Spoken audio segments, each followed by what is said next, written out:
Magandang umaga po sa inyo lahat. Magandang umaga rin naman, dyan sa itaas. Pribilehiyo po na laging papuri sa Panginoon ang ating pananambahan. Napalad tayo dahil walang persecution at the moment. Maybe sa family members meron, di ba? Ang papuri sa Panginoon ay may laya pa rin tayong mag-aral ng salita ng Panginoon. For some places, it's so sad that you cannot have your own Bible in their country. China, Saudi Arabia,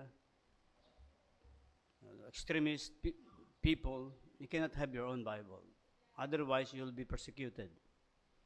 But dito, ay meron tayong laya. Ang nakakalungkot lang, Kristiyano minsan walang dalang Bible. Hindi pa ako nagpipreach. Nagbibigay lang po ng payo sa ating kongregasyon. How important is the Word of God? Kung inyo pong napapanood si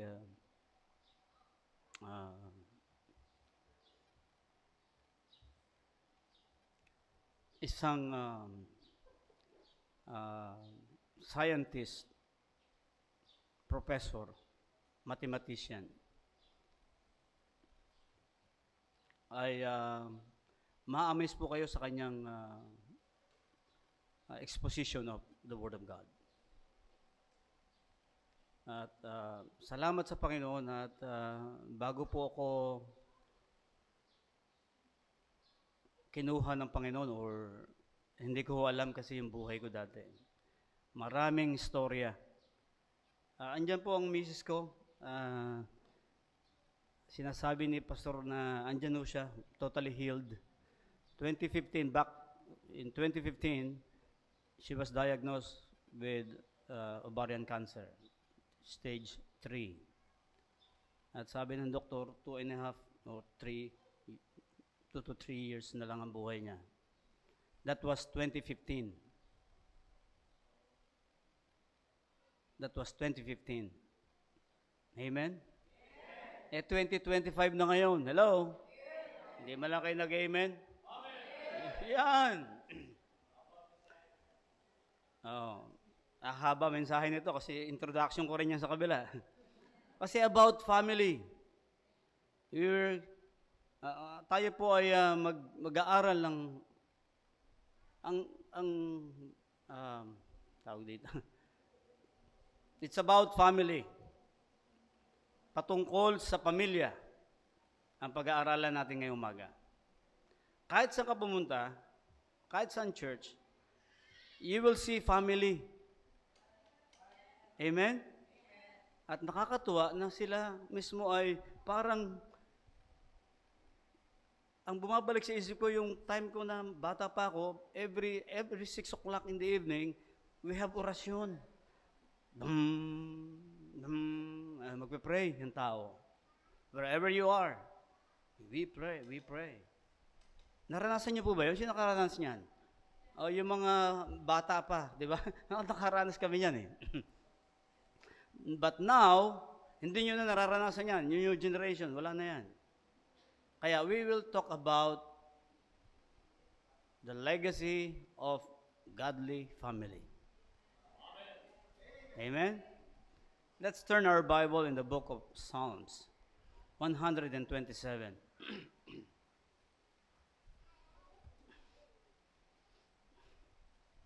Psalms 127. I'm so blessed sa inyong church. Nung una ako nag-preach, nandun ako sa pintuan na yun, no? Sa sulok na yun. Tapos meron lang carpet sa lapag. May paleta lang kami nung araw dyan. And I preach. The first time I preach. But now, look at the ballroom. Praise ye the Lord. Gusto ko yung Sunday school doon. Palagi ko yung teacher doon, hindi natutulog, di ba? Kasi naka-air condition din siya doon eh. At yung mga bata, hindi natin naririnig. Doon sa Australia, yung mga bata namin sa likod.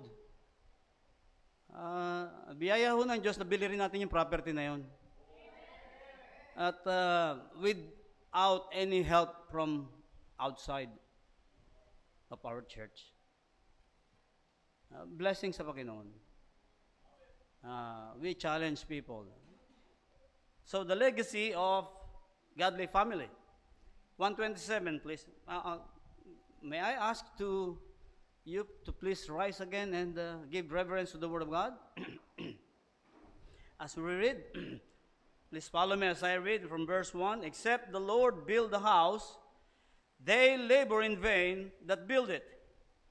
Except the Lord keep the city, the watchman waketh but in vain.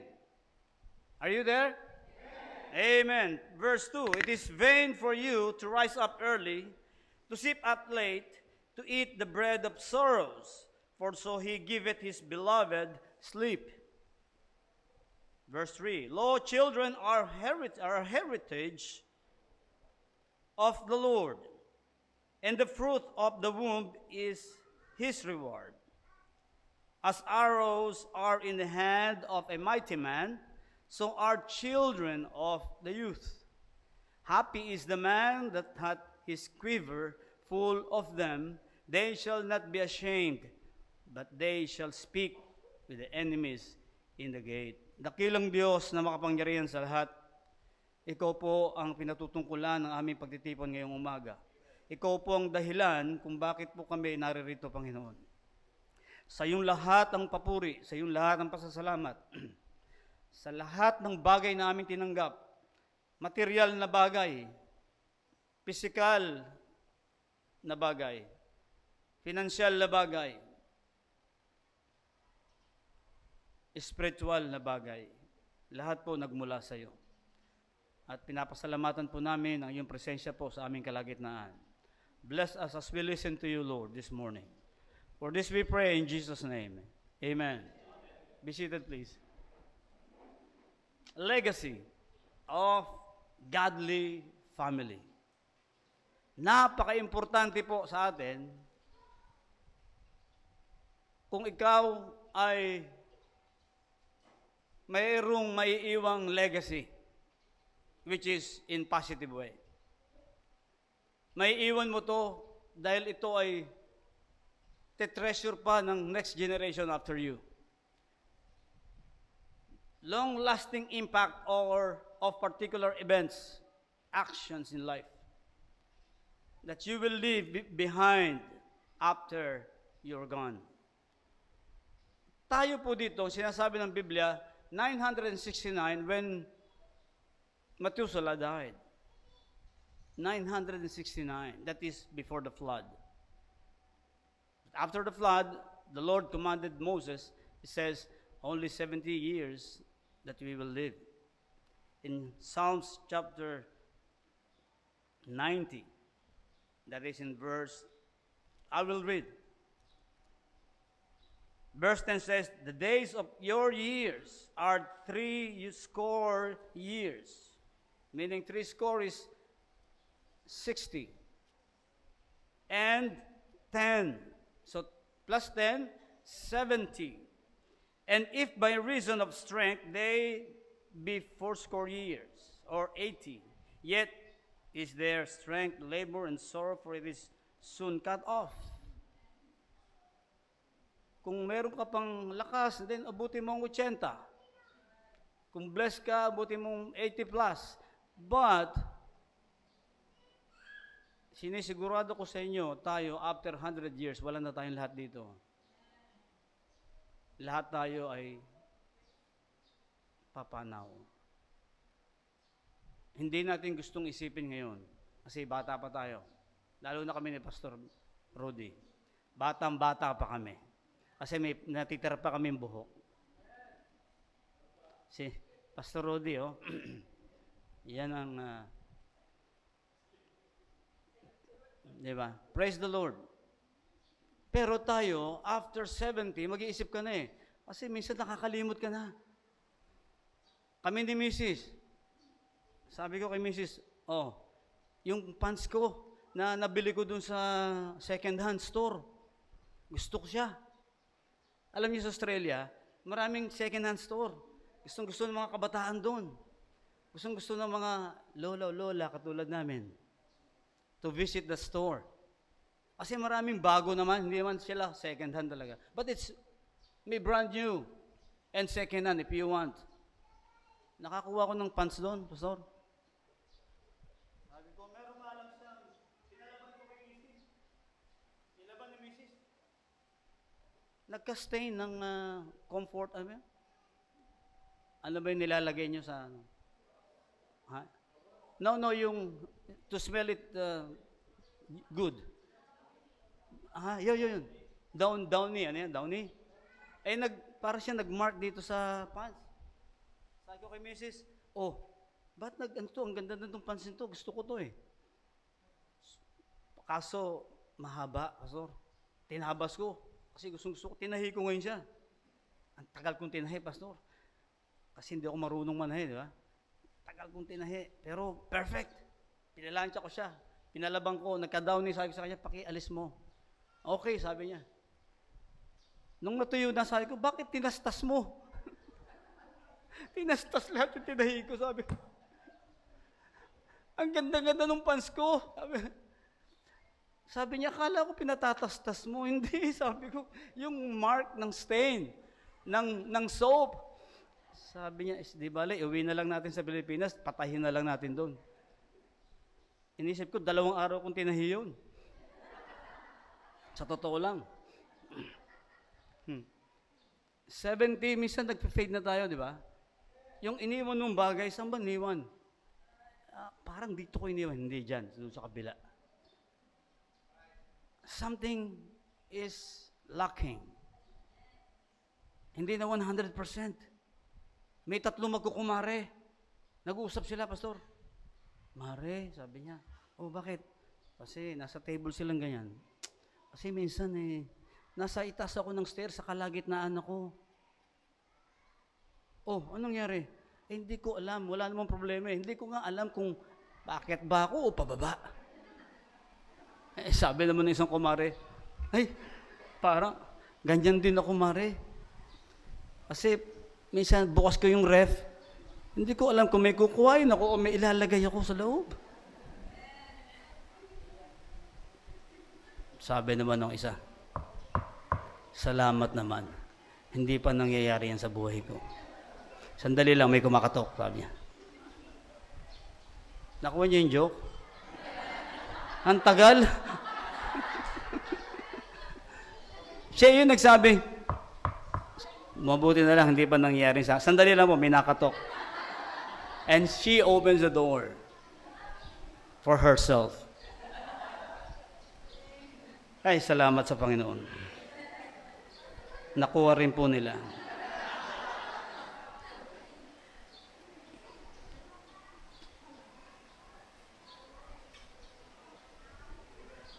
Let us always look to God's providence. In all the affairs and business of a family, we must depend upon His blessing. Whether you are raising a family, establishing a career, are you listening? Building a home, without God, it is meaningless. They are all meaningless. I will repeat. Building a home, establishing a career, raising a family without God, it's all in vain. Legacy of godly family is so important before God. Young people, pinag-uusapan kayo namin ni Pastor habang kayo kumakanta dito. Ang young people ay treasure ng ating church. At kung kukuha yun ng unbeliever na manliligaw sa inyo dahil sasagutin nyo dahil pogi, magandang lalaki, tall, dark, and handsome at the end of your life, it is meaningless and pointless. Kukuha na lang ako sa church ng tapat. Kahit na yun ay bansot, maitim, kulot ang buhok, it doesn't matter. Tapat naman sa Panginoon. Hello, amen? Ang pogi nga, ang sarap i-display, pero iiwan ka rin pala pag ikaw ay nabuntis na. Hello, are you there? Mga kalalakihan ng church, doon pa kayo titingin sa iba. Maganda yung pamilya ninyo, nabuo dito. Sasangguni kayo kay pastor. Pagpipray ni pastor yon. Pastor, wala naman dito. Papangit naman ng mga men natin dito. Saan kami pipili niya? Dadalawang, tatatlo lang yan. Manalangin pa kayo ng mga men. Amen? O kaya doon sa amin. Manalangin kayo ng tapat sa Panginoon. Wag na, secondary lang yung itsura. Biskin handsome yan. Babaguhin ng Panginoon yan eh. Lagyan mo ng necktie. Kulayan mo ng konti. Mapogi na rin. Hello, amen? Ang importante, faithful. Kahit na ano mangyari, magkahiwalay man kayo, pagbalik, ikaw pa rin. Siya pa rin. Amen? Parang hindi kayo nag-agree sa akin, young ladies. Usap tayo mamaya. I would like to give you the introduction of the text from the Father and from the Son. Galing ito kay Haring David. Si Haring David ay isang makasalanan, hindi perpekto.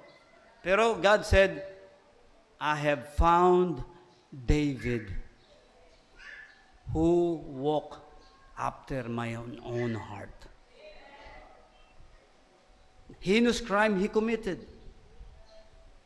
But look, at the end of his life, before he died, the Lord said, I have found David who walked after mine own heart. Wow! Amazingly, David was chosen by God because of his golden heart before God. Kung ano yung kasalanan niya dati, tindalikuran niya na yun. He faced a new life with God. He walked with Him each day of his life, day by day. Iba si Haring David. Nung nagkasala siya, iniwanan niya na yun. Now, anong naging resulta? In 111, Psalms 111:10, and says, the fear of the Lord is the beginning of wisdom. A good understanding have all they that do His commandments. His praise endureth forever. That is Psalms 111, verse 10. Yan po yung tema namin last August. July pala kami nag-celebrate ng anniversary. 17th church anniversary sa Townsville. I invited a speaker, but in good reason, he didn't come. All things work together for good. And I'll be the one to speak with them morning and afternoon to challenge these Australian people. Hindi dumating yung speaker namin. First time, yung member ko, sabi niya, Pastor, so sad naman. And the young people was chasing him online. Parang gusto nila i-convict. I said, no. That is God's will. Why? Because I will preach.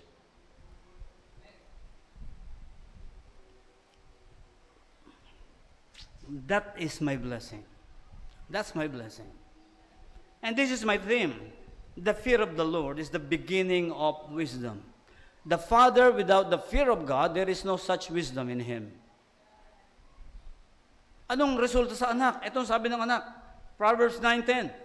The fear of the Lord is the beginning of wisdom, and the knowledge of holy is understanding. Look at the impact of the Word of God from the Father to the Son. Wow! Ang sarap namang isipin na ang mga anak mo o ang iyong mga mahal sa buhay kasama mo na naglilingkod sa Panginoon. Hindi yung, bakit si ate ganito, ma'am, dad, hindi natin siya kasama. Bakit si kuya? Bakit si etc.? Hindi natin kasama. Why? Because there is no fear of God. Hindi natatakot sa salita ng Diyos. Ang salita ng Diyos nung araw ito, alam kong may Diyos. Alam kong may Panginoon. Yung father ko nga, ang tagal na sakristan eh. Altar boy siya for ages. And I was the one that is a goat, black sheep, they called me. Why? I'm on drugs. Sorry to tell you that, to hear that. But it's true. We're battling because he is an altar boy. Yung sigarilyo niya doon sa ibabaw ng telebisyon, nauubos ko yan, kaya nagagalit siya sa akin. Uwi ako ng lasing, uwi ako ng intoxicated. The same thing, the same way when I went to Jordan in 1983. I was 20 years old. The same thing, Pastor. Ganun pa rin ang vices ko. And then my wife said, okay, let's end it up. I'm fed up. Kukuhain ko yung mga anak ko. Uwi ako ng Ilocos. Sabi ko, yes! I'm single again. I'm free again. Teka, sandali. Baka pwedeng akin yung isa. Kasi kambal yun eh. Sa'yo ang gusto mo, akin yung ayaw mo. Hindi, pareho kong anak yan, kukuhain ko yan. Pareho kong gusto yan. Oh, sandali, ako naman yung tatay niyan. So, akin ang isa. Kuha tayo ng lawyer. Sige, galing kami Jordan pareho. Kuha tayo lawyer. Ano nakikita yung sitwasyon ng senaryo? Bad scenario in the house, in the home. The Lord intervened. Struck my heart. I said, bagamat gusto ko yung ginagawa ko, sabi ko sa kanya, okay, punta tayo sa church. Pastor, sabi ko sa kanya, punta tayo sa church. Saan church? Na-notice niya kasi, nung nagpunta ako ng Jordan, iba na ako manalangin. Hindi na yung Catholic sa ulado ang panalangin ko, katulad ng father ko. Hindi na ganun. Personal na sa Panginoon ang panalangin ko. Ang sabi niya, isang church, sabi ko doon tayo sa inaatinan kong church before, while preaching the Word of God. Sumama siya sa akin. And that is the turn over of our life to the Lord. Ito na yung umpisa na kami ho nag-church. At nawala na ho yung bisyo ko by the grace of God from that challenge. Nawala na ho yung sigarilyo, alak, lahat ho ng raw. Nawala na sa akin. At yung father ko ho na sakristan, naninigarilyo pa rin. Sabi ko sa kanya, Tay, hindi ko sinabi sa kanya, bad yan. Kasi baka paalisin ako sa bahay. Sabi ko, gusto ko kayong imbitahan. Isang oras daw, sabi ni Pastor, di ba? Sandali lang ho ito. At sabi ko, baka pwede hong imbitahan ko kayo sa bahay. Andiyan pa ba kayo? Yes! Wala na ako naririnig kasi. Sabi ko, baka pwede ko kayo imbitahan sa bahay, sa church, na inatinan ko. Na-notice ng mother ko, saka ng father ko, na wala na akong bisyo. Itong salary na to, nawala yung bisyo. Talaga ho, totoo. Kasi ho, ako yung sakit ng ulo, sabi nila. Siguro, bigyan natin ng pagkakataon nitong sumama tayo sa kanya. Yun ang siguro, hindi ko alam. Ha? Kasi, After a week, hindi naman nag-reply. Sabi ko kasi, Tay, sama kayo sa church na iniatinan ko. Hindi nagsalita, galit nga sa akin kasi. Sunday, came along, sabi ko, nagbibihis.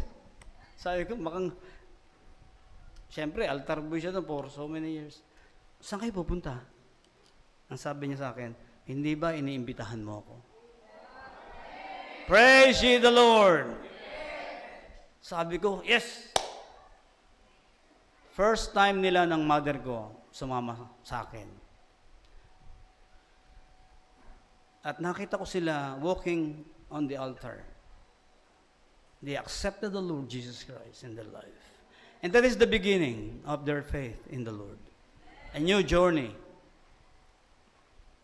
A beautiful journey in the Lord. Doon ho sila nabaptize.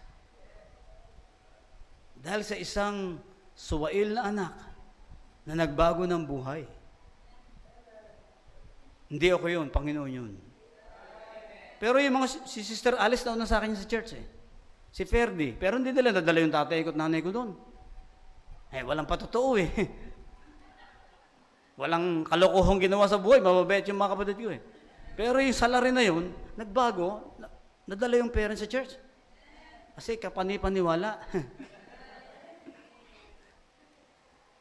At kami ng misis ko ay nag-church. Nawala na yung sama niya ng loob sa akin. Ako na lang ang may sama ng loob siguro. Joke lang po yan.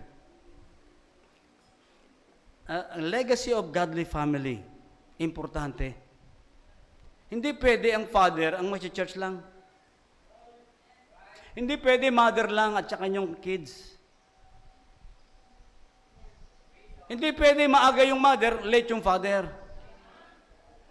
Vice versa, ganun din. Hindi pwedeng maaga yung father, late yung mother. Kaya hindi magkasundo eh. Lagi ka na lang late. Bakit ikaw, hindi ka ba nalilate? Hindi ba? Hello? Nakaka-catch up mo ba? Di ba? Senaryo ng buhay ito eh. Kaya we need a legacy from a godly family. Sinong example natin sa church? Alam mo, si brother ganito, at saka si sister ganon. Somebody is looking after you. As an example for their family. Ako, si Dr. Ruiz. Very humble doctor.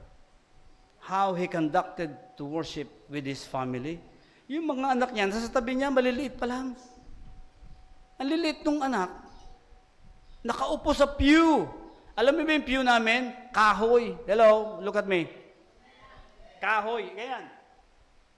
Ay, yung mga bata, pag inupo mo dyan, after 10 minutes, sakit kaya sa kuwet niya. Mabuti pa yung inuupuan nyo. Sabi ko, bakit yung mga anak ko hindi ko madala sa kongregasyon? Bakit kaya? Kasi nasusunod yung gusto nila. Yung mga anak ko, pag pinasok mo sa Sunday school, iyakan na yun. Tatawagin ako ni Ma'am Tess, Brad, yung anak mo kaya magpapigil, umiyak. Hindi matahan, hindi mapatahan. So, ako mag-attend doon. Hanggang sa matrain ko silang gano'n. Awa ho ng Panginoon. Ganun pa rin. May mga anak na sila, apo na kami from them. But they are still with us. Worshiping with us in Townsville, Australia. Kaya ho, si Paul ngayon yung magpipreach yung anak ko. Kasi time niya ngayon. Hindi because he's my son, when I'm away, he will preach. No. Because of the church routine. From A to Z, yung mga men of the church, kung ano yung apelyido mo, then therefore you are included to preach. Morning and afternoon while I'm away. To challenge them. Legacy of godly family is important. Amen? What will I preach? What do you want me to preach? My life? It could be your stumbling block. But the truth will remain.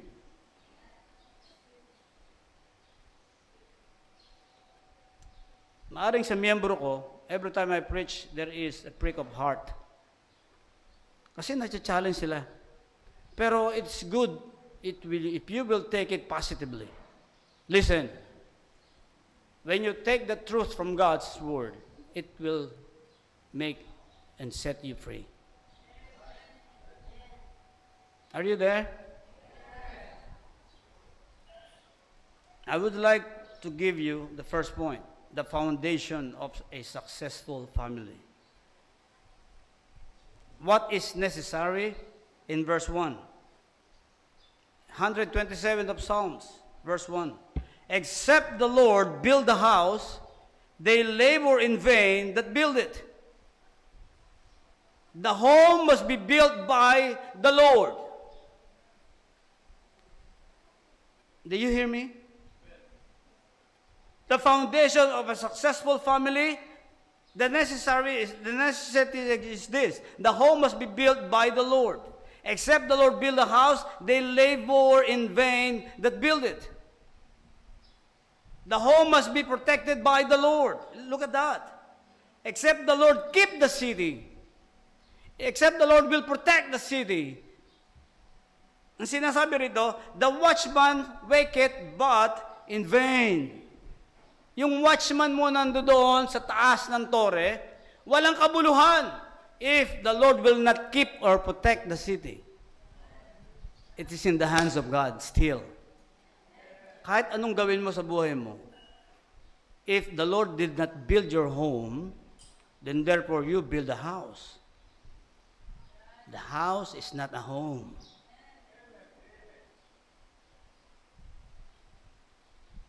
The one we build is a home, is a house. But the Lord build a home. Nagiging tahanan yan dahil sa Panginoon. Kasi inuuna mo ang Panginoon. Every time you close your doors, windows, at night, you pray. God, Lord, protect us with your presence. Bless us as we take our rest for a night. Thank you, Lord, for your blessings.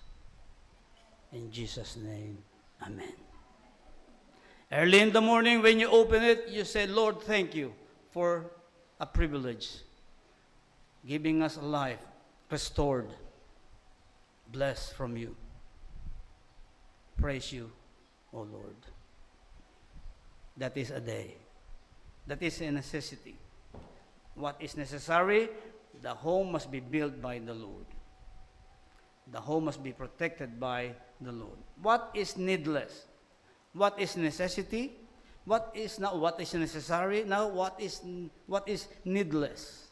Ano yung hindi kailangan sa tahanan? Look in verse 2. Anong hindi kailangan sa tahanan? It is vain for you to rise up early, to sit up late, to eat the bread of sorrows, for so that he giveth his beloved sleep. Anong ibig sabihin sa verse 2? It is vain for you to rise up early, to sit up late, and to eat the bread of sorrows, for so he giveth his beloved sleep. Anong ibig sabihin? Wala kang panahon sa Panginoon. Trabaho ka sa umaga hanggang sa gabi, gabi ka nang matulog, dahil sa trabaho, wala ka ng panahon na mag-worship sa Panginoon. Wala kang panahon manalangin. This is unnecessary sa bahay ng isang Kristiyano. Overtime ka ng overtime. Bakit ganun? Tapos nalilimutan mo yung devotion time mo sa Panginoon, nawala na yun. Early in the morning before you open the Bible and pray, and then nawala na rin yun. Itong sinasabi ng Panginoon, the necessary and what is needless in the home. Hindi kailangan yan sa bahay ng isang Kristiyano. Tina-challenge ko nga yung mga kapatiran doon eh. I know triple ang bayad sa Sunday. Kaya ito ay gustong-gusto ng mga Kristiyano, lalo na sa abroad. Sa amin na sa Australia, triple, Pastor. Pag pumasok ko ng Sabado ng gabi, sa Linggo, triple yan. Kaya itong misis ko, miski duling na pag-uwi, okay lang. Kasi triple lang ang inite. Hindi ako natutuwa, Pastor. Although nag-gain kami, hindi ako natutuwa. I prepare you to work in the morning. Why? Because that is God's design. In order for you to come early in the church and praise the Lord, 100% of your beings. Hindi pagdating dito, natutulog tayo. Kasi late ka nang natulog kagabi. Ito, lagi kong challenge, yung cellphone. I hate cellphone being used in the church as their Bible. Why? Ito, miski walang baterya, may Bible ako. Ito yung tunay na Bible. As long as I can keep it that way, I will. But I can use it sa crucial event of life. Wala akong Bible sa paligid ko, nalimutan mo something. You can use it to share a verse. But I will not use it as a worshiper. You get that? Lousy thing before God won't accept. Kagabi, alas 12 ng gabi dito,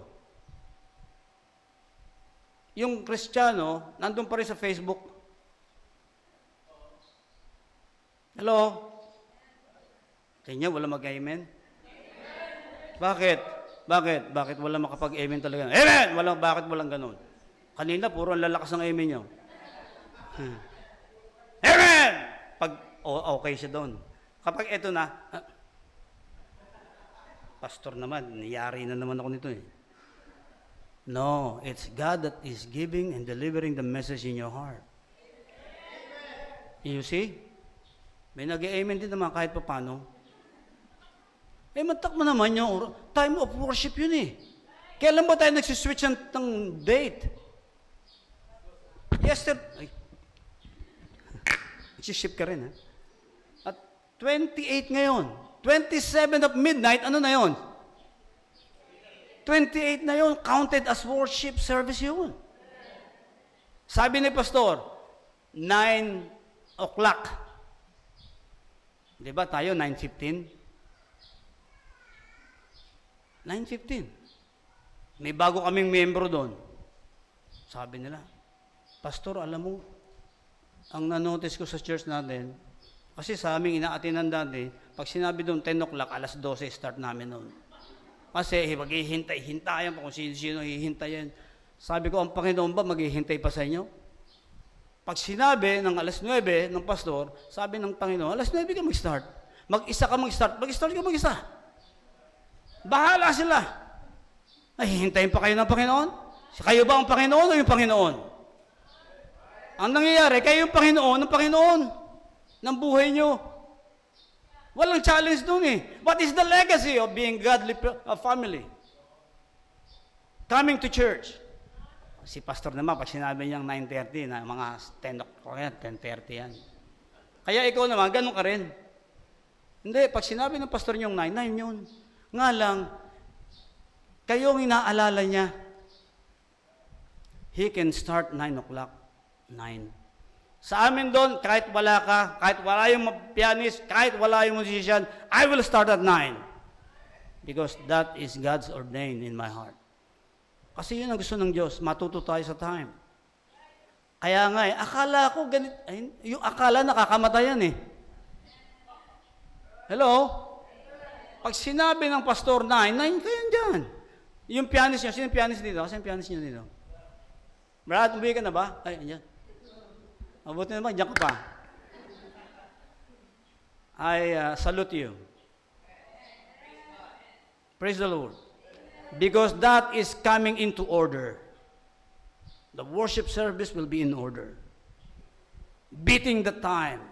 Hindi yung, si ate, kaya ganyan yan. Alam niya, ganito eh. 9:30 pa siya. Kaya siya, may iwan muna yan. Kasi, alam na, papabeauty pa yan, mag-aayos pa ng buhok yan. Pero miski 9 o'clock yan, atin naman yan. Mga 9:45, nandyan na yan. Ganon din naman si kuya. Kasi galing naman siyang overtime. Siguro, alam na rin ng Panginoon yun. considerate naman ng Panginoon. It's okay, kuya.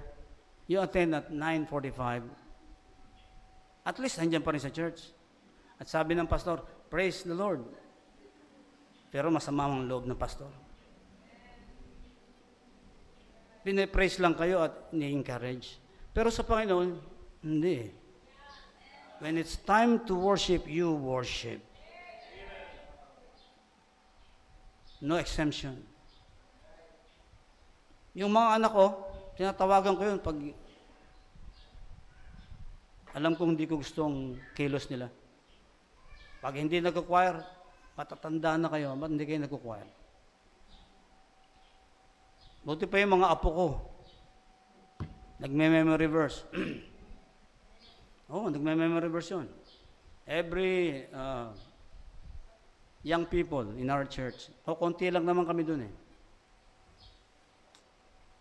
They almost have the same number. But I encourage them to have their own verses every Sunday. Kahit na college ka na, bakit? Exemption ba yan? May exemption ba sa Panginoon? Wala. Kaligtasan nga, kahit na matanda ka na, maliligtas ka pa rin eh. Kung tatanggapin mo ang Panginoon, di ba? Now, let's proceed. Obsessive work. It is in vain for you to rise up early, to sit up late, to eat the bread of sorrows, for He giveth His beloved sleep. Alam mo, God will look after you. God will look after. Yung kailangan mo na sinosobrahan mo, yung sobra mawawala pa rin.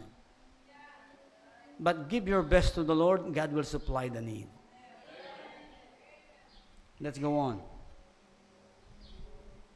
Overwhelming worries. The young lion do lack and suffer hunger, but they that seek the Lord shall not want anything good, any good thing. Yung lion magugutom, pero ikaw hindi ka pagugutumin ng Panginoon. Secondly, not only the foundation of a successful family, secondly, the function of a sanctified family. The function of sanctified family. Paano ito nag-work out sa isang pamilya na sanctified?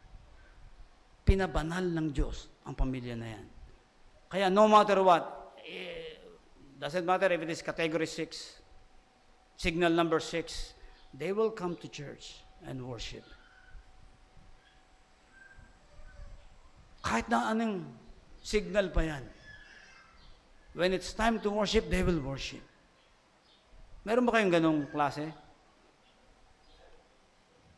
Sabi nung nasa UK pa kami, sabi nung husband, papunta pa ba tayo sa church? Nakita mo, nag-i-snow na. Sabi nung lalaki, sa kasi yung driver eh. Sabi namang babae, hahawiin ng Panginoon yung snow. Kayang-kaya natin makarating sa church. Ibang-iba, no?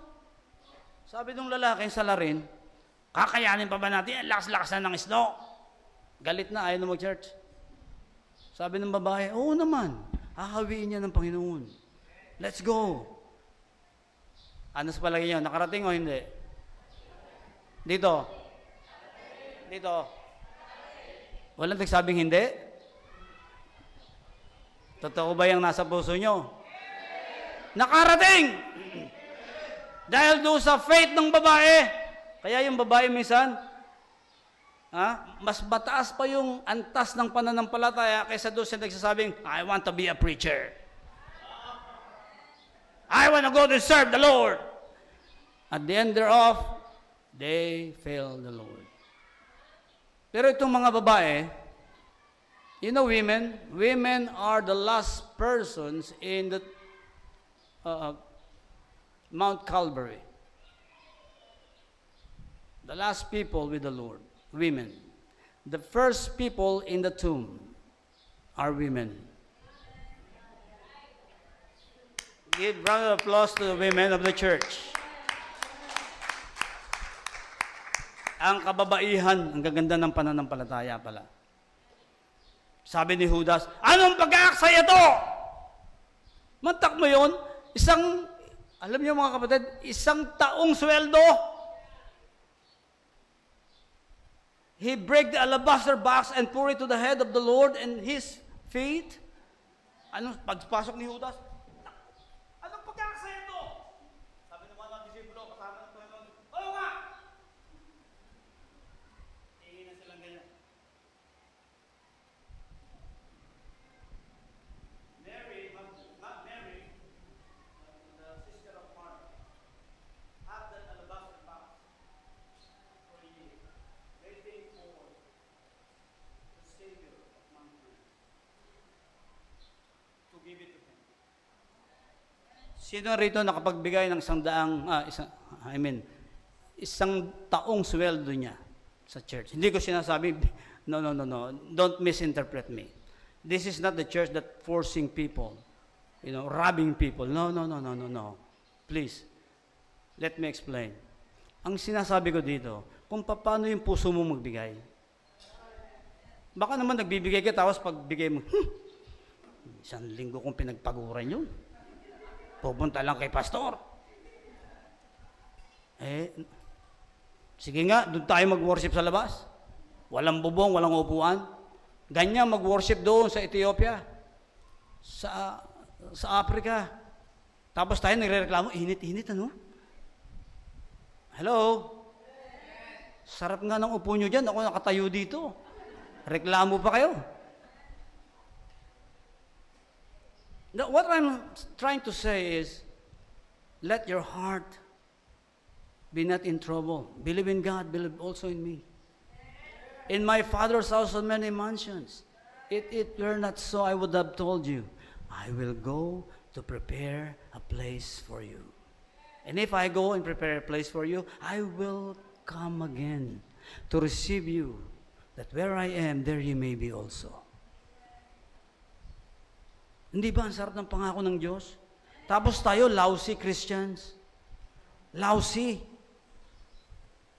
Alam mo, you're dragging your feet coming to the church. It's shame on you. Why? Ang bigat ng paa mo pupunta ng church. Pero pag pupunta ka kay BFF, kahit anong oras, kahit anong araw, di ba? Dapat ang BFF mo, Panginoon. Meron kaming tawagang BFF Itong dalawang salarin na Julian. Tawagin nila ako BFF. Pero BFF naman talaga, Pastor. Kaibigan naman talagang tunay. Oh. At maraming chatting doon sa aming group na 3 na bakit mo sumama? Wala akong choice Silang dalawa yung magkapatid doon. Kumbaga, pinagpapasapasahan nila ako kapag gusto nila akong gisingin madaling araw. Uy! Gising ka pa? Sabi ko, ito matatandan to. Sabi ko, ang masarap na kaibigan ay mga kaibigang Kristiyano. Huwag mong ibigay ang loyalty mo sa outside of this world's friends. Halimbawa, close mo nga siya pero ayaw niya naman sumama siya sa church. Ang church niyo, ganito, pareho rin yan. So, you pray for her or him to give her a legacy of a godly friend. Nag-i-encourage ka. Pero kung sasabayan mo yan, ganyan ka rin, dito sa church, wholesome ka. Pagdating mo sa kanya, ganun din yung suot mo. Kasi hindi ka in. Dapat sa'yo, naka-shorts ka rin. Yung kita yung dito. Tapos pag naglakad ka, ganun pa rin dapat. Kasi yung buhok mo ganun din dapat. Para kayo nag-blend. Kasi kung hindi ka ganun, hindi ka best friend.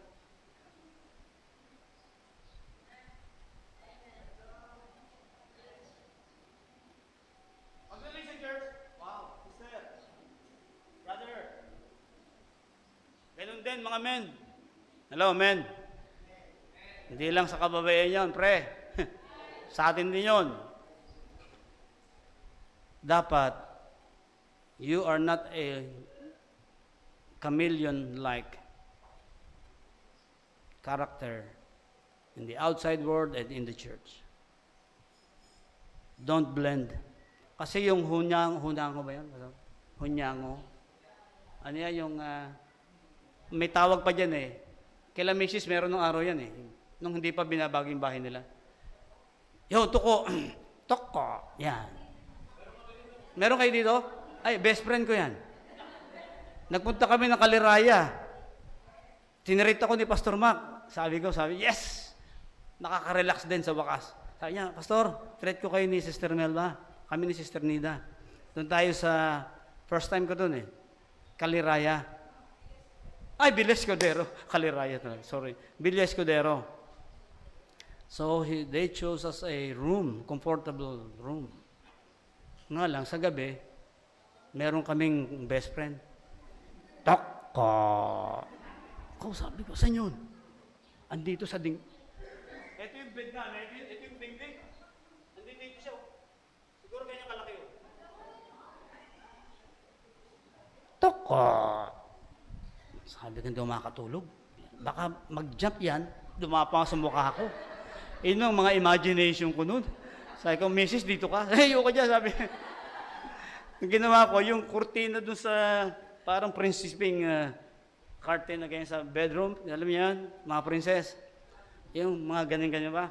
Ginawa ko, tinaklog ko sa aming side na gano'n. Tinali kong gano'n, baka mag-jump sa aming gano'n. Ang init naman, pambira. Hindi ako nakatulog, literally, magdamag. Si Mrs. nakatulog kasi alam ko. Alam mo na, mayroong pitik. May pitik pa. Lalo akong hindi nakatulog, dalawa na yung kalabang ko. Isang tuko, si Mrs. Hindi, joke lang, Mrs. Ha? May love gift ka mamaya. Pag uwi ko kagabi, alam nyo, ganyan ang in love. Ay, pag uwi ko kagabi, yung sobre natin, ang dami nagbigay sa atin, di ba? Para sabi ko, masaya siya. Sa Australia, ganun din Pag may love gift sa akin, inahatian ko yan kasi may tax ako talaga Tax return. Sabi ni Mrs., Ops, uy, may blessing tayo. Sabi ko, ito na naman yung tax return. Parang si ano to Eh di, siyempre, hatian mo naman siya. With all my heart. Di ba?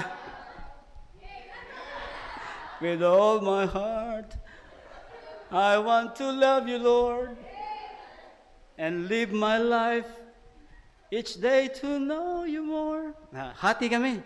Maski kagabi. O sige, ikaw maghati. Tuwan-tuwa. Binuksan yung mga sobre. Hati kami, Pastor. Kaya pagdating ng umaga rito, alas 7 ng umaga, andyan dito kami. Sabi ko, wala pa, sarado pa. Bumalik kami doon sa labas sa kanto. Meron doong Goto, Batangas. Naku, sabi ko, ayos to, may lugaw tayo. Pabiling ako, Goto. Goto. Pagbukas namin, Goto to? Walang lugaw. Ando doon yung, sabi ko, ano ho ito? Sabi niya, meat ho yan. Baka, saka yung tuwalya ng, bumili ako pandesal sa kabila. Yun yung almusal namin, sausaw ka sa Goto. Wala yung Goto Batangas Goto pala yun. Now I know. Sabi ko, masarap din naman ang Batangas Goto. Sarap. Babalik ka rin. Asa na tayo? The function of a sanctified family. Anong function? Asa na orasan natin dito? Bumili naman kayo ng orasan dyan. Young people, bumili ka na yung orasan, no? Ha? Bawal. Sa bagay, mas maganda yung alauna na pala, hindi natin alam. Pero, alauna na pala, hindi niyo ako sinabihan. Pambira kayo. Ano ang function ng sanctified family? What is? What are? Compared in verse 4. Ano bang text natin? 127 verse 4. As arrows are in the hand of a mighty man, so are, what? Ang hina. So are children of the youth. Ano ibig sabihin? Compared to arrows and bows, the function is it must be straight. Kasi kung hindi straight ito, hindi ito mahitang goal. Kung crooked yan, nakabend na gano'n yung arrow, once you use it, at hindi straight, you cannot point out the goal. You cannot hit it in any other way, you cannot. Because it is crooked. So the function of a sanctified family, children must be straight, strong, and sharp. Straight, strong, and sharp. Kapag walang talim sa dulo, no matter how you try, it won't penetrate. You won't hit the target. Kung baluktot, ganun din po. Kung marupok ang arrow, imagine mo yun, bali agad. When you stretch it, bali agad. Why? Because there is no such strong foundation. Nakuha nyo, mga kapatid? The function of a sanctified family, compared to arrows and bows to our children, it must be straight, strong, and sharp. Oh Lord, I know that the way of man is not in himself. Jeremiah 10:23 said, it is not in man that walketh to direct his steps. Jeremiah 10:23. Panginoon, alam ko na ang pamamaraan ng tao, ang buhay ng tao ay hindi sa kanyang sarili. It is not in man that walketh to direct his steps. Hindi niya kayang idiretso ang kanyang lakad sa buhay kung wala kayo, Panginoon. Hindi natin kaya mag-isa. Hello? Young people, look at me. Hindi natin kayang mag-isa. Kakayanin natin sa tulong ng Diyos. Biyaya ng Panginoon. Kakayanin natin. Pero parents, hindi mo rin kaya kung hindi kayo mag-join together in action. Kailangan ng nanay at tatay nagkakaisa. Hindi yung, sige, kayo ngayong linggo, ako next week. Sabi ko doon sa yung mga anak mo, sama mo doon sa church. Hindi, ikaw muna. Ikaw ang iniimbitahan ko eh. Ay, sumama kayo sa tito nyo. Sabi sa akin, ikaw, sumama ka sa tito mo, doon sa church nila. Hindi, ikaw yung iniimbitahan ko. Hindi, saka na ako, tol. Saka na ako. Pwede ba yun? Hindi, pag uwi ng bata, confused pa rin. Di ba? Kasi walang function yung tatay. Yung tatay dapat yung nauna. Giving nga! Church na! Come on! It's worship time! Praise the Lord! Let me hug you. Let me hug you, my daughter. You're the first who came up. Come on, son. Praise the Lord. Encourage one another. And build each other up. Ma, pa, tanghali na eh, worship na. Andyan na. Yung tatay, pat na yung huli. Hello? Nasaan kayo? Yung anak nyo, kinakato kayo? Very good ang mga anak doon, ha? Puntos nyo yun, ha? Vice versa. Anak, tanghali na. Nandiyan ka pa rin. Ma, si BFF kasi kausap ko kagabi. Something like that. The rich man's wealth is his strong city. Straight, strong. The rich man's wealth is his strong city, and as an high wall in his own conceit, sa kanyang pandaraya. dinadaya siya. That is in Proverbs 18:11.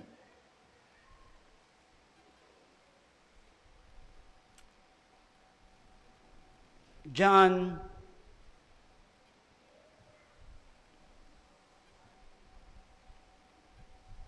Job, I think Job 13:11. He spent his days in wealth. In a moment, go down to the grave. Because that is his strong city. Tama po ba yung quote ko? Job 13, no, it's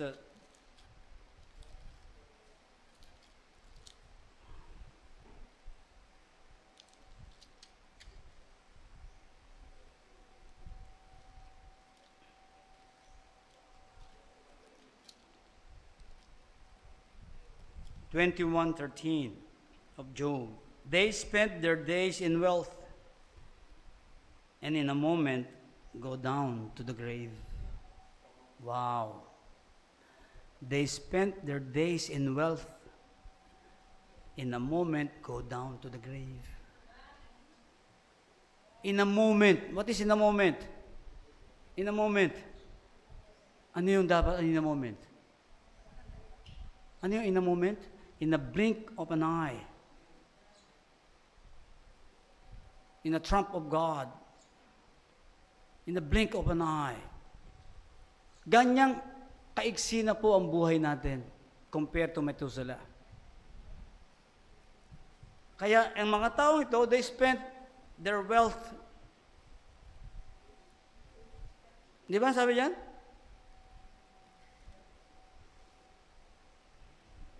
They spent their days in wealth. In a moment, go down to the grave. Kahit na sinong milyonaryo, bilyonaryo, trilyonaryo, pagdating sa grave, pare-pareho lang tayo ngayon. 6 feet below the ground kung gusto mo, or gusto mo in a golden urn. Which way you want to go. Sinusunog na lang ang tao. Tapos na. Dati, meron pang, may musiko pa yan, pastor. Ipagmumusiko ka pa. Pagkalibing mo naman, yung litrato mong nandiyan sa wall, kalilimutan na rin. It is not in our time. Kaya kukuhain na rin yan. Sabi nga ng apo ko, Lolo, is that your dad? Si Lana, she's 5. Sabi niya, yan ba ang tatay mo? Sabi sa akin, oh, you respect him. Yes, Lolo. At the moment. But sooner or later, they will forget. There's no significance with them anymore. Ganun ang buhay natin. Kaya kung wala kang iiwang godly legacy, either worldly legacy, you will leave it for them. You choose. Mamimili lang tayo. You must encourage them. Meaning to say, you have to practice it to the family. Practice. And then perform it. Ikaw mismo una, mag-uumpisa. Mauuna ka. Let them follow you. And perfect it. The last point we have is the fruit of a submissive family. That was the third point. And the last. In verse 4, Psalms 127, verse 4. As arrows are in the hand of a mighty man, so are children of the youth. 25. Happy is the man that hath his quiver full of them. Ano ibig sabihin to? The parents will be honored. The parents will be honored. Ano mangyayari sa mga anak? Alam niyo yung quiver? Hello, look at me. Quiver. Yung suksukan ng arrow. Yung lalagyan ng arrow. The quiver. Natutuwa ang parents na kapag ang quiver niya, yung punong-puno ng arrows. Kasi yun yung life niya eh. Marami siyang bala. Ibig sabihin, supisyente siya. Ang mga anak niya, supisyente rin. Kaya tuntua ang parents dito. The fruit of a submissive family, the parents will be honored. In verse 4. Happy is the man that hath a quiver full of them. Pati apo, ando doon. Happy. Kasi magkakasama sila eh. Hindi watak-watak. Hello? Pag nag-worship, sama-sama ito. Tuwan-tuwa yung nagdadala ng araw. The man of the house. Ang ganda kayang mensahe kung sama-sama tayong ganito. Pinupuri ang Panginoon. As arrows, in verse 4, as arrows are in the hand of a mighty man, so are the children of the youth. Lalo na young people, pag nadala mo sa church, ang ganda. Bread and butter of our church. Ang ganda ng young people dito. Ang dami nyo. Yung mga apo ko, gusto ko ng bombahat para lubakin ng lahat, magiging young people na rin eh. Pero nag-special number. May memory verses din yun. Yung 3, 5, and 7. Kung pwede nga lang, na para dito na every knock doors dito, ay they will open doors for you and share the gospel. We cannot do that then.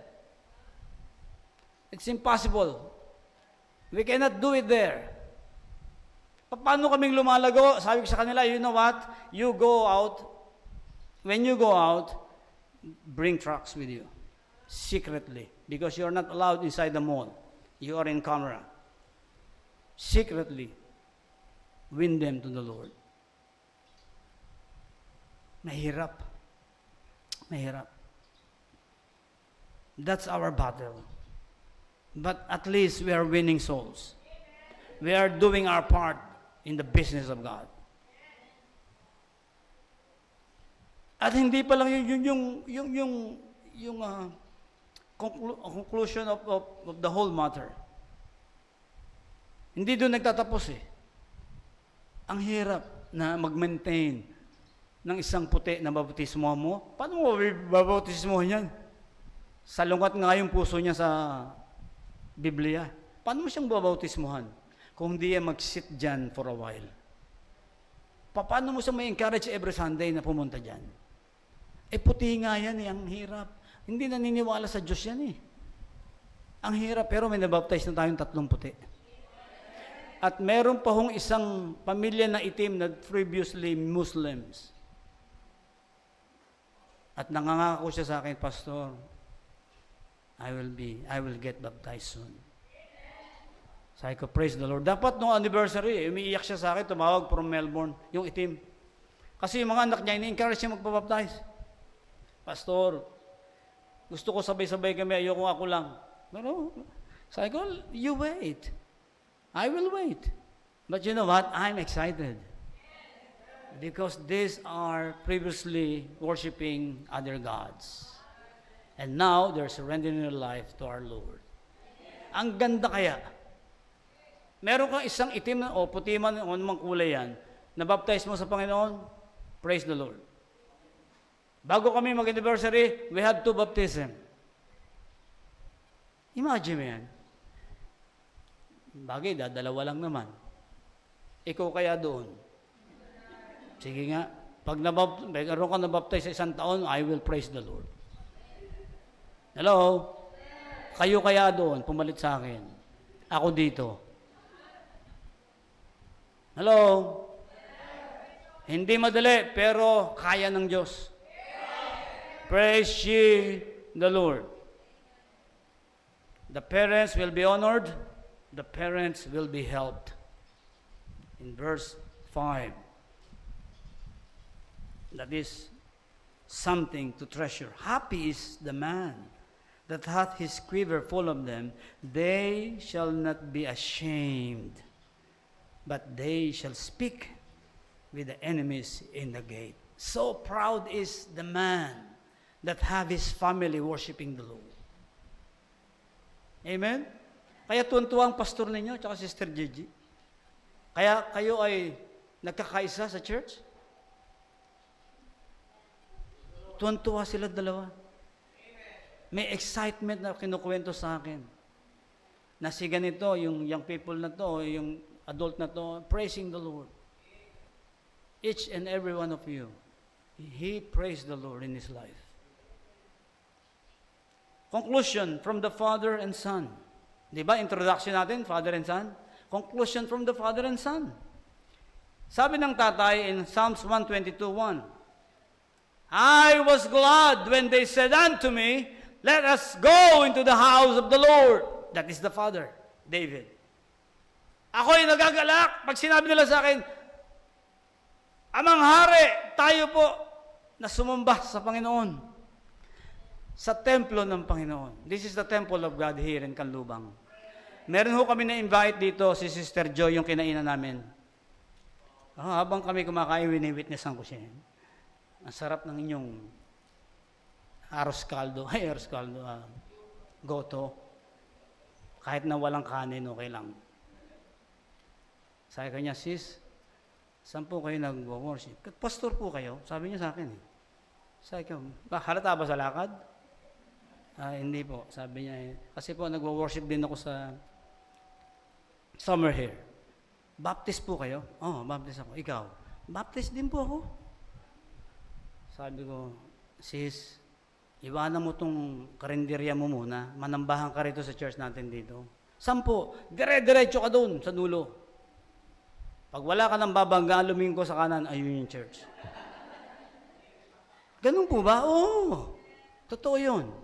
Sabi niya, opo, mananambahan ako.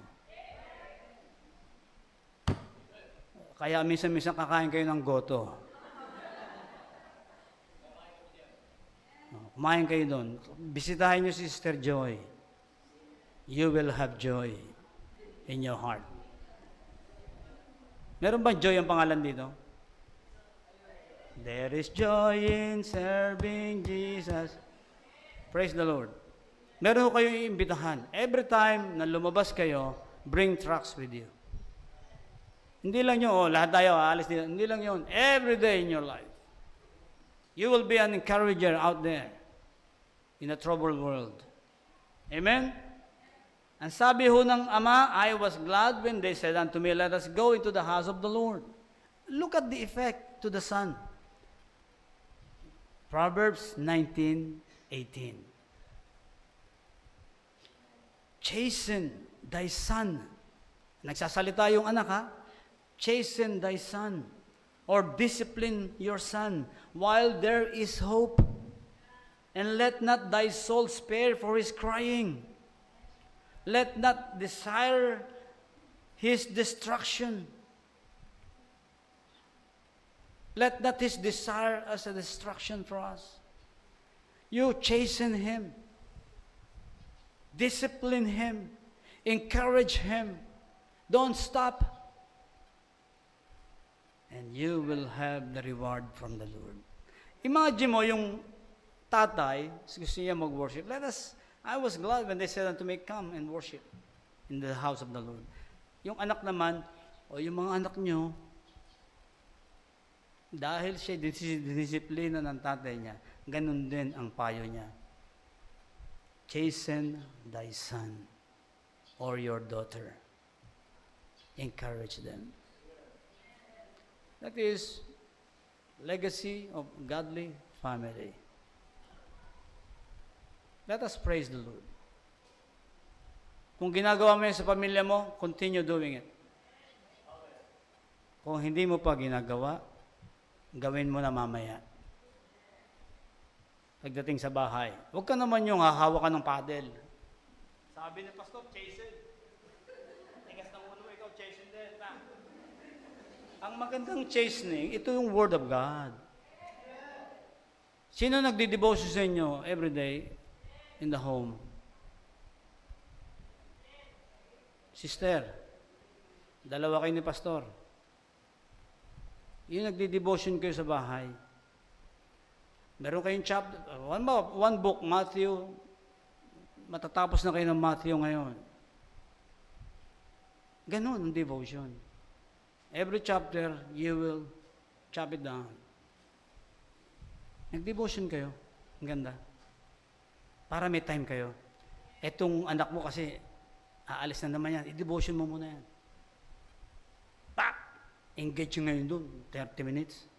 Alam na ng anak mo, everyday gagawin mo yun. So, magbibigay siya ng time. Magiging habit niya to.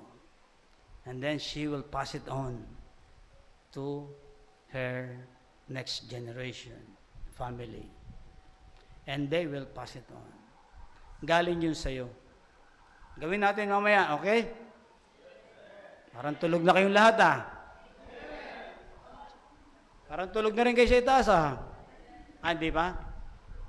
Gagawin natin yung devotion. Ang ganda ng may devotion. Sa anak mo, sabi mo, ikaw bukas devotion. Ha? Pa?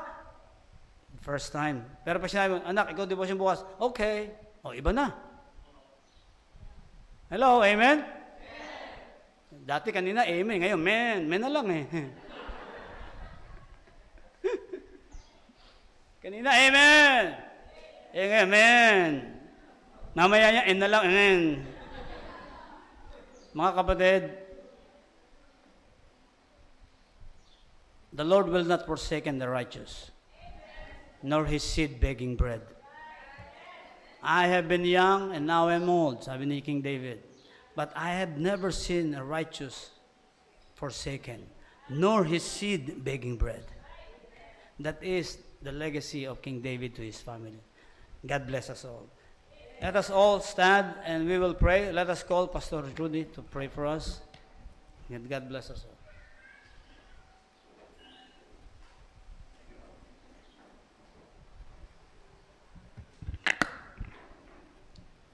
Thank you, Pastor Vic.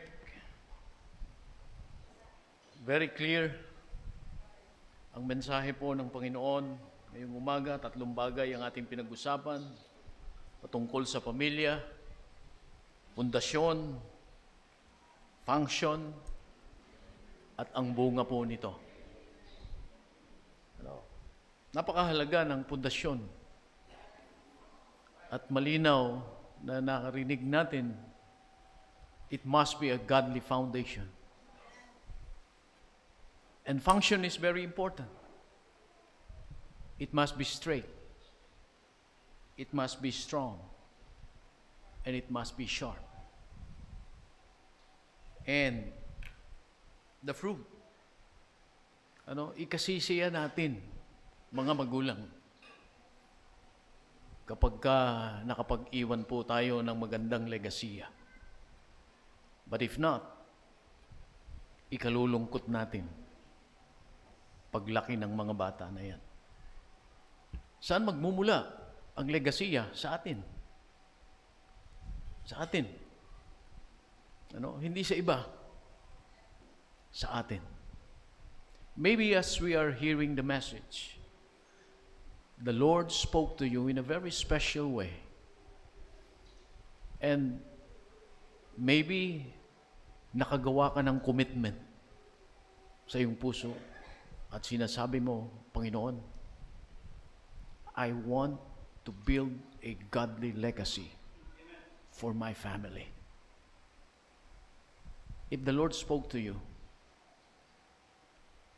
at nagtatag ng isang commitment na ganyan ang Panginoon, bring your commitment here in front of the altar. Come on. Don't be ashamed. Respond to God's word. Hindi namimili ng edad ang Panginoon natin. Be sure that when you come forward, you have a serious commitment for the Lord. God, forgive me. I miss to build a godly legacy. But from now on, I promise, according to your word,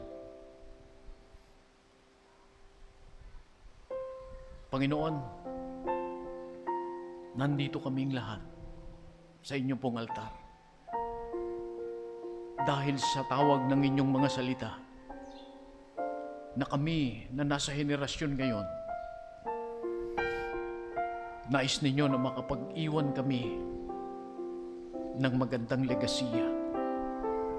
Bilang isang pamilya, nandito kami. We're trying to commit something to you. God, please, Panginoon, kahabagan po ninyo ang bawat pamilyang naririto. Hayaan ninyo na ang inyo pong mga salitang napakinggan namin ay maging hamon palagi sa amin araw-araw. Maisip namin habang kami nagpapatuloy. Ingatan ninyo po ang aming mga anak. We're trying to mold them according to your word. Pero wala po sa amin ang control. Nasa inyo, Panginoon. Patuloy nyo kaming ituwid, Ama. Hindi namin masasabing kami perpekto. Hindi namin masasabi na perpekto ang aming pamilya. Sa inyong paningin, palaging may mantsa kami. But still, O God, nagtitiwala po kami sa inyo. Salamat sa konbiksyon ng banal na Espiritu. Panginoon, salamat sa inyong salita. Psalms 127. Malinaw na kayo ang dapat maitanghal sa bawat pamilya. Sa mga ngaral na inyong ginamit, maraming salamat, Panginoon. Nawa patuloy niya pong maranasan ang inyong biyaya sa pangangaral ng salita ninyo. Panginoon, please Lord, ang biyaya at pagpapala ninyo po ay sumaaming lahat. Sa pangalan ng Panginoong Hesus-Kristo, ito po yung aming dalangin.